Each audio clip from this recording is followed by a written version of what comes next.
Olá pessoal, tudo bem? Aqui é o Thiago Costa, esse é mais um episódio do Psicologando e hoje eu estou aqui com o professor Renato. Ele vai estar conversando hoje conosco sobre inteligência artificial e os perigos, da inteligência artificial.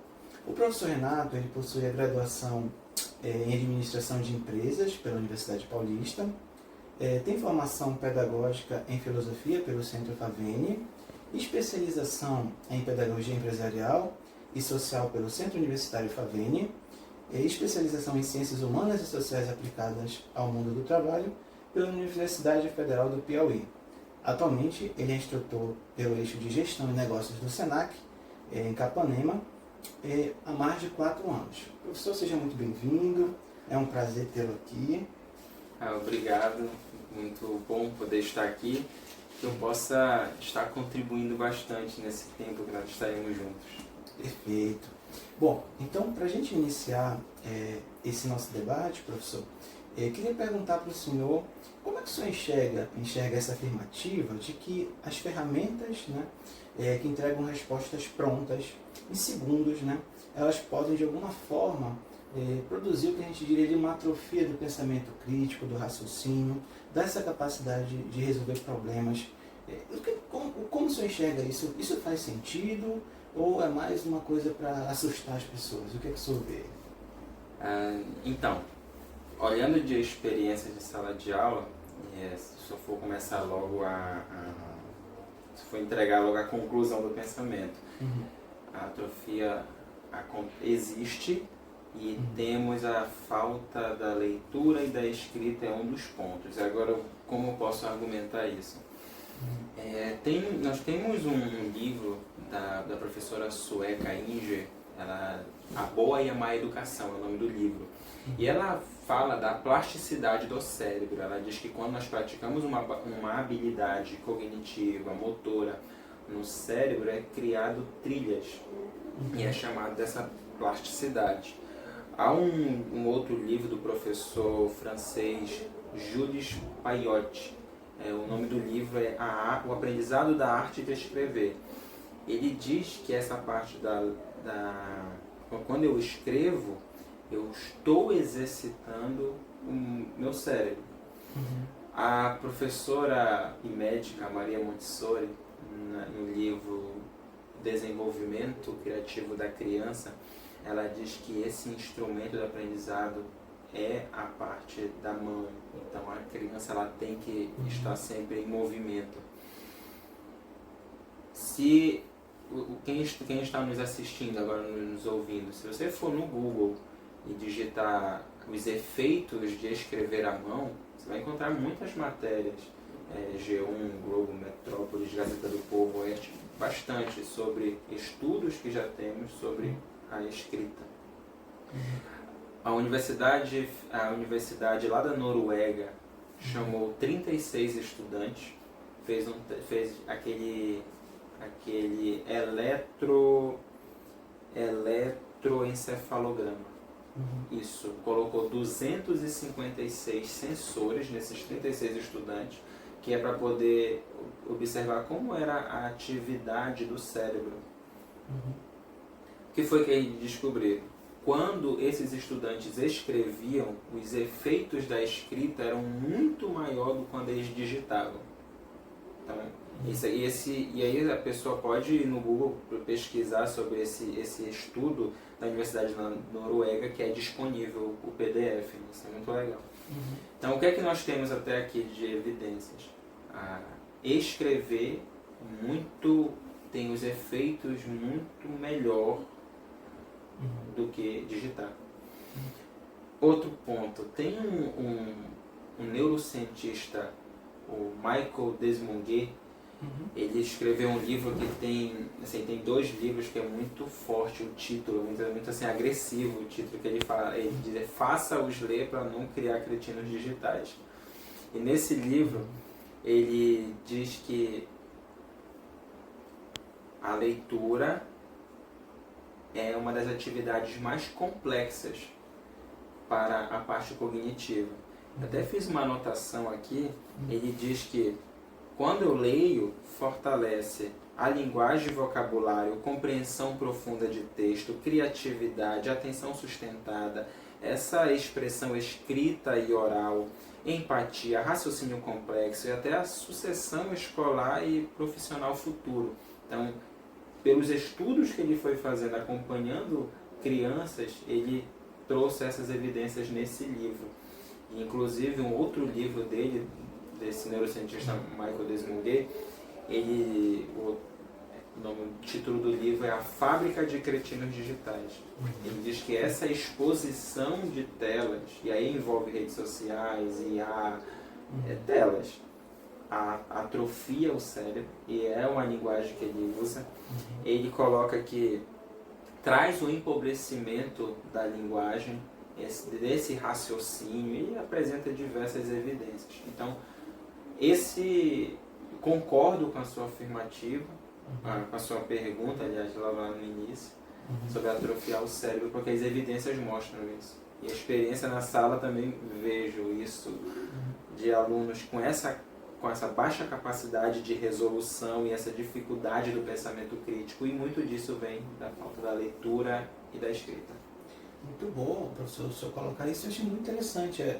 Que é uma coisa que a gente vê isso, que muito se questiona em sala de aula, que é uma dificuldade que os alunos hoje têm de escrever, de querer escrever, de ler, como o senhor bem colocou, né? E o prejuízo que isso entrega, né? Que isso apresenta.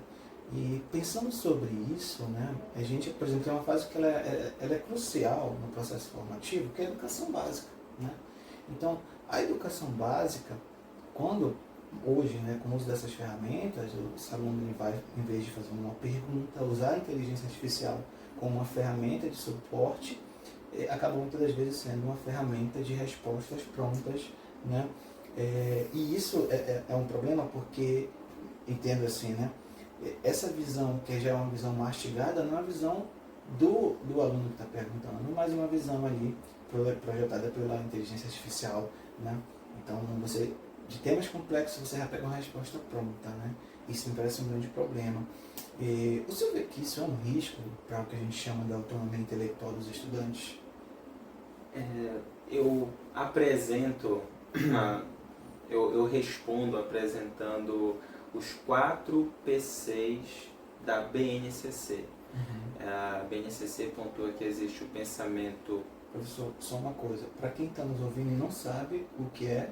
A Base Nacional Curricular Comum. Muito bem. Os 4 PCs que é dito, é o pensamento científico, o pensamento crítico, o pensamento criativo e o pensamento computacional. Então, como é que é visto? O aluno, quando ele exerce o pensamento científico, ele está analisando fenômenos, os fatos, as evidências, ele está diante disso, fazendo essa observação. No pensamento criativo, é ele analisar as informações que estão na frente dele. É ele resolver problemas. Então, diante dos problemas que eu tenho, como é que eu penso fora da caixa? E aí vem o pensamento computacional. O pensamento computacional tem 4 pilares, mas o ponto principal do pensamento computacional é resolver problemas de forma lógica. Então, no pensamento computacional, ele tem decomposição, padrões, abstração e o algoritmo. Na decomposição, eu identifico quais são os problemas que eu tenho. Na abstração, eu foco naquilo que é importante. Nos padrões, eu planejo, e no algoritmo, eu vou lá e executo. Então, assim, esse é o pensamento computacional, de resolver o problema de forma lógica. Agora, isso só é possível sendo desafiado com atividades. Em experiência de sala, eu vejo alunos que, para poder responder algo básico, ele tem que recorrer à inteligência artificial. Isso me chama a atenção. Exemplo, sempre um dia desses, em sala de aula, eu fiz uma pergunta para um aluno. Nós estávamos conversando sobre comunicação, a nossa aula era sobre comunicação. E a pergunta era bem simples: como a comunicação vai te ajudar na tua prática profissional? Para que esse conhecimento de comunicação? Para que você tem que aprender comunicação? Como é que isso tem a tua relação com a prática profissional? O aluno, ele pegou o celular e ele foi lá, fez o prompt dele e perguntou para ele, e depois ele leu para mim. Aí eu falei: não, é para você, é uma pergunta simples, não é para você recorrer a IA. Então isso chama a atenção, isso aqui é um pensamento crítico, um pensamento... Dá para ele poder falar sem consultar IA. Então alunos que não conseguem argumentar, preparar o seu debate, quando eu encontro alunos que têm aquela a baixa ou nenhuma capacidade de resolver problemas, ou que não acredita que consegue resolver problemas porque estão presos que já está na inteligência artificial, então isso chama atenção. Opa, tem que ser desenvolvido pensamento científico, crítico, criativo, computacional. Já antes de finalizar, tem algo que eu muito comento em sala de aula. Eu te peço arroz com feijão, então eu deixo você decidir qual vai ser a mistura. Então quando eu falo assim, arroz com feijão, eu digo assim, ó, gente, a atividade é essa, mas eu quero ser surpreendido.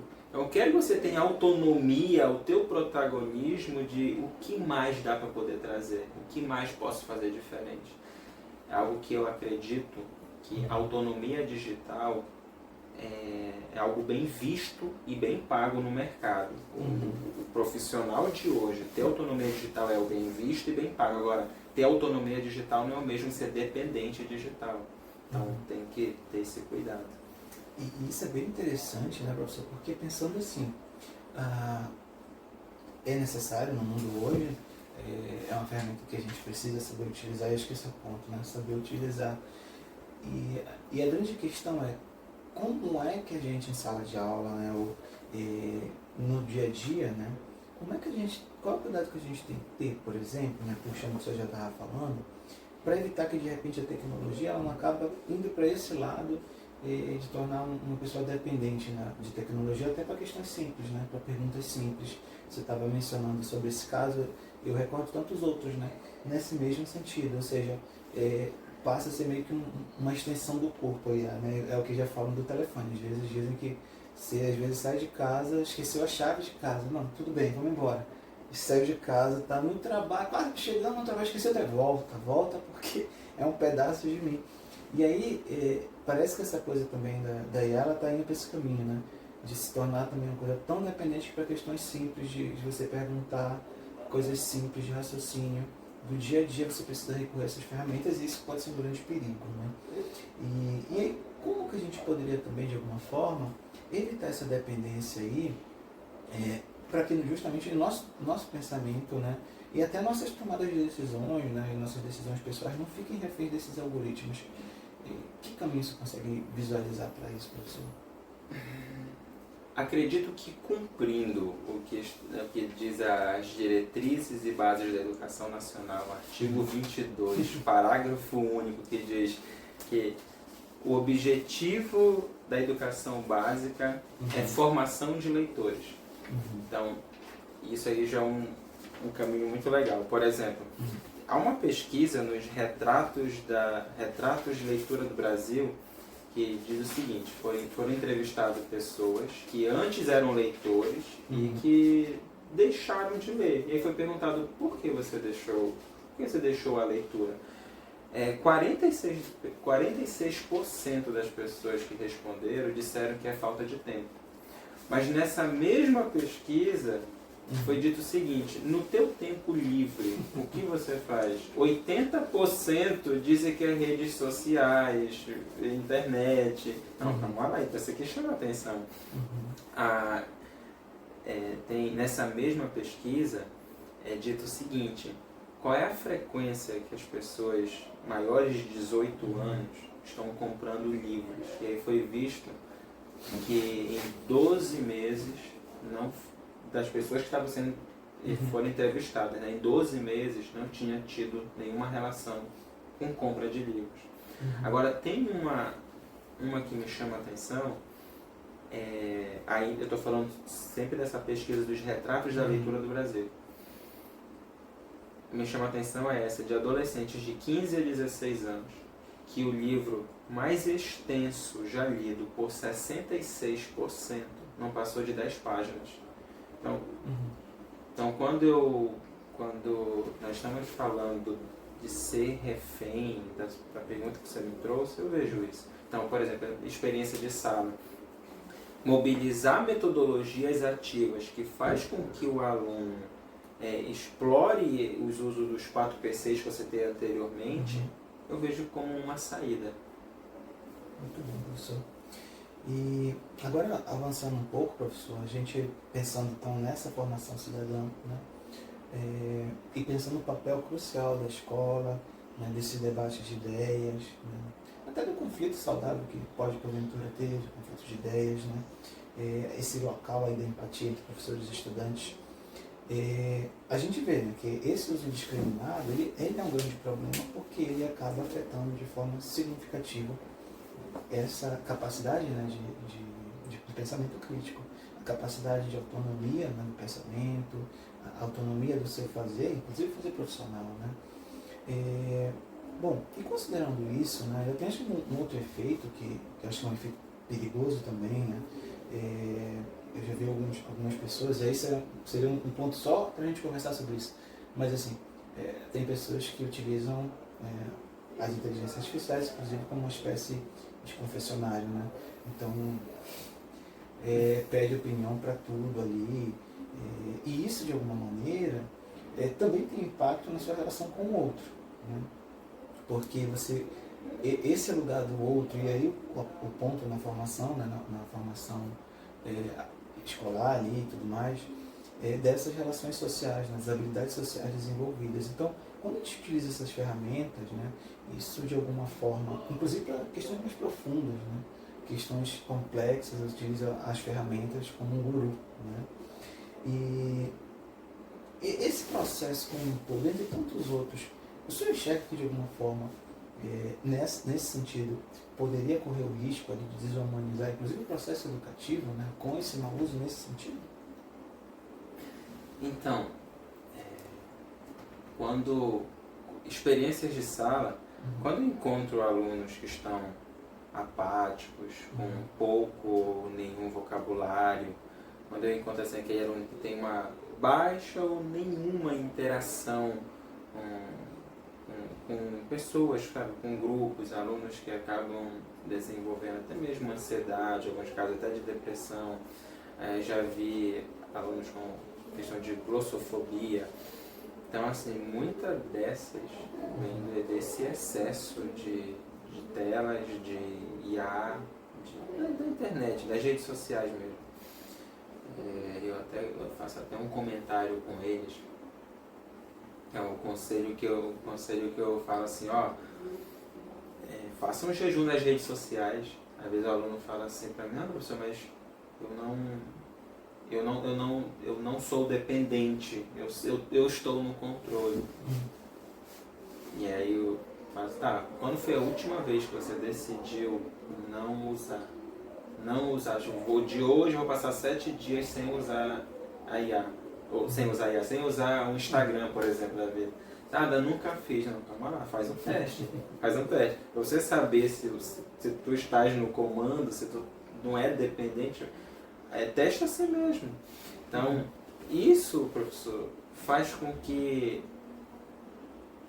alunos acabam se isolando, acabam se fechando, as habilidades sociais acabam sendo muito fragilizadas. Aristóteles, no livro dele, A Política, ele comenta que o homem é por natureza um animal social. A filosofia Ubuntu da África diz, eu sou porque nós somos. Tem aquele poeta inglês que é o John Donne, ele diz que nenhum homem é uma ilha isolada em si mesmo. Então, assim, essa relação, ela é necessária, ela tem que acontecer. E pensando, acho que hoje, professor, acho que é um dos grandes desafios, né? Porque exatamente nesse ponto, né, a gente fala muito da colaboração. no trabalho, no dia a dia, é o que a gente fala, né? A gente trabalha com pessoas que a gente tem uma boa relação, pessoas que a gente tem uma relação que às vezes não é tão boa, mas é necessária para o ambiente de trabalho. Então, como que de repente, se a gente não trabalhar isso na base, quais são os efeitos disso na frente, né? Principalmente no mundo do trabalho, né? Acho que é um dos grandes elementos para a gente estar pensando, né? Que é realmente desafiador, né? Então, eu tenho essa visão que às vezes esse uso também, né? É um problema, claro, né? A gente está falando hoje dos perigos, né? O nosso ouvinte pode, mas e cadê os benefícios? Hoje a gente vai falar só dos perigos, né?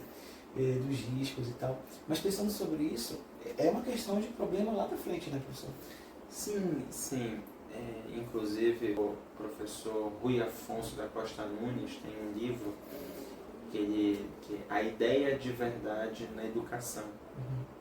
Ele diz o seguinte, que a educação, ela não é a transmissão ou do conhecimento, ela não é essa memorização do conhecimento, fazer a pessoa memorizar fatos.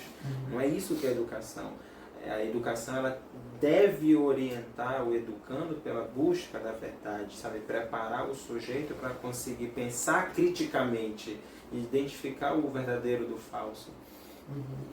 E esses acabam sendo os efeitos lá na frente, como foi citado. Se o educando usar desenfreado, o uso for desenfreado da IA, e vai sentir lá na frente no mercado de trabalho, porque ele vai ser exigido dele o pensamento crítico.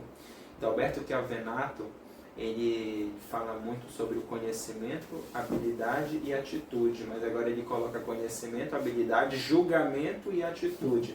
O julgamento é que eu, como profissional, eu devo analisar, criticar.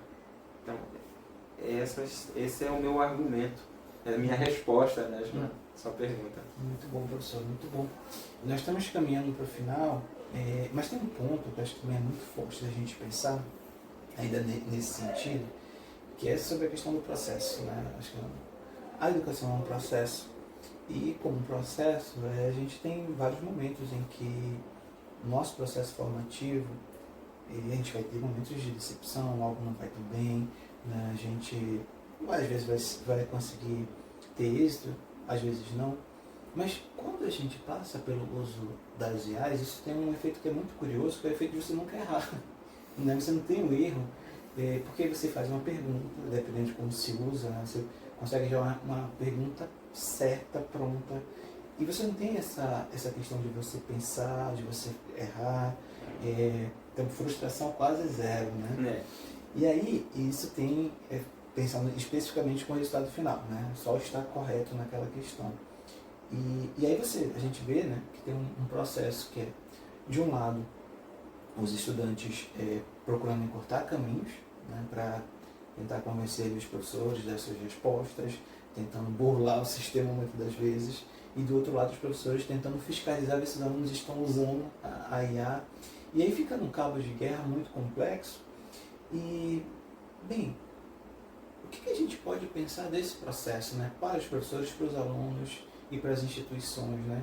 Que caminhos a gente poderia enxergar diante deste cenário, ao mesmo tempo em que a gente promove essa autonomia, né, o que a gente está falando desse estudante, ao mesmo tempo que a instituição ela consiga ali repassar, transformar, ou melhor, formar esse cidadão, né, e mostrar um lugar do aprendizado, né, mostrar um lugar da importância desse processo de aprendizado, que não é só flores, né, que você vai ter momentos que você vai ter dificuldade, você não vai entender, você vai precisar rever. Então, como você enxerga isso, professor? Eu tenho duas formas. Assim, eu posso contar com uma experiência recente agora. A primeira, eu trabalho na questão da ética profissional com os meus alunos. Então, nessa ética profissional, eu trago atividades para trazer luz aos valores e eles seguirem aquilo que eles acreditam. Segundo ponto, sempre quando eu vou preciso fazer uma atividade que eu sei que vai ser desafiadora lá na frente, e para não ser burlado no uso da IA, que eu faço com eles de turma, nós iremos fazer atividades de nível básico, intermediário e avançado. A nossa primeira atividade vai ser uma avaliação diagnóstica. Então, você tem que responder apenas aquilo que você sabe. O que você não souber, diga lá, escreve lá não sei, diga não sei, mas tem que ser aquilo que está na sua cabeça. Experiência recente, eu fiz uma atividade com ferramentas de gestão. Fiz um Forms, coloquei mais de 20 ferramentas de gestão. Os meus alunos só tinham que responder no Forms: conheço ou não conheço? Já ouvi falar, nunca ouvi falar. Então, somente isso. Uma turma com 24, 25 alunos, coisa de 85, 95 e até 100% de ferramentas que foram marcadas lá, nunca ouvi falar, não conheço. E eu vibrava com isso. E os alunos não entendiam: oxe, o professor está gostando porque a gente não conhece. Sim, é isso mesmo. Aí depois eu ia mostrando para eles a importância de você não ter burlado, porque você está nesse ambiente de aprendizagem. Porque se você logo for recorrer na IA, te dar algo pronto, você não entendeu o caminho que vai ser construído. Então, eu gosto de, assim, experiência mesmo, eu gosto de fazer dessa forma. Eu apresento para o meu aluno que é necessário fazer atividade diagnóstica, que ele seja ético e fiel, não vai pesquisar em canto nenhum e dizer aquilo que está na cabeça dele. E não ter vergonha de dizer que não sabe. E eu encontro muito isso, o aluno com vergonha de dizer que não sabe. Não, eu quero que você está num ambiente de aprendizagem para isso. E vamos aprender juntos. E assim, dá muito certo. Dá muito certo. Depois que o aluno chega, essa experiência que eu tive recente de ferramentas de gestão, quando o aluno chega, poxa, realmente eu não conheço as ferramentas. E aí tem aquela entrega, tem aquela curiosidade para depois eu vou aprender, eu vou me dedicar. Muito bom, professor. Nós estamos chegando ao final, professor, do nosso encontro aí, desse bate-papo. Espero que vocês tenham gostado. Professor, você tem mais alguma coisa que o senhor gostaria de colocar para os nossos ouvintes, que esteja dentro desse tema aí dos perigos que o senhor identifica que não pode faltar nesse momento? Eu acredito que a leitura é o ponto principal, porque quando você é um leitor, você tem esse pensamento crítico de fazer cocriação com a inteligência artificial. Quando você faz um prompt e joga, você recebe lá as respostas, não pode apenas dar Ctrl+C, Ctrl+V. A cocriação, essa visão crítica agora só vai ser possível se você tiver um repertório, e esse repertório vem muito do quanto você lê. Por exemplo, eu gosto muito de um livro chamado A Arte de Ler, é do professor Emily Faguet. Ele diz que leitura é um exercício de julgamento e não de acumulação. Você lê, quando você lê, você tem que concordar, discordar, comparar, hierarquizar. Então, essas ideias. Então, você não está lendo para ficar acumulando conhecimento. Você vai lendo e vai julgando as ideias. Então, e é a forma de desenvolver o pensamento crítico, para poder você usar de forma ordenada a IA. E aí uma sugestão de leitura também que eu deixo é do Como Ler Livros. Como Ler Livros, do autor Mortimer Adler. E ele mostra lá, existem 4 níveis de leitura. Ele diz que é o inspecional, elementar, inspecional, analítico e sintópico. E aí, quando nós vamos conhecer esses níveis de leitura, às vezes quem acredita que está lá no nível 4 vai ver que está lá no 2, então vice-versa. Então, essa é a mensagem, a sugestão que eu deixo. Muito bem, professor. Agradecemos muito a sua participação, professor. E você, nosso ouvinte aí, que está nos assistindo ou nos ouvindo, se você acha que tem alguém que deveria ouvir esse episódio, compartilhe. Professor, o senhor tem uma rede que o senhor gostaria de colocar, de compartilhar? Eu tenho meu Instagram, que é @RenatoMendes_0422. Pronto, vocês vão poder verificar aqui a rede do professor aqui em cima. siga o professor, compartilhe as nossas redes sociais, o psicologando.ufra, nos siga também pelo YouTube, pelo Spotify, e até o próximo episódio. E até a próxima, pessoal. Foi um prazer. Tchau, tchau.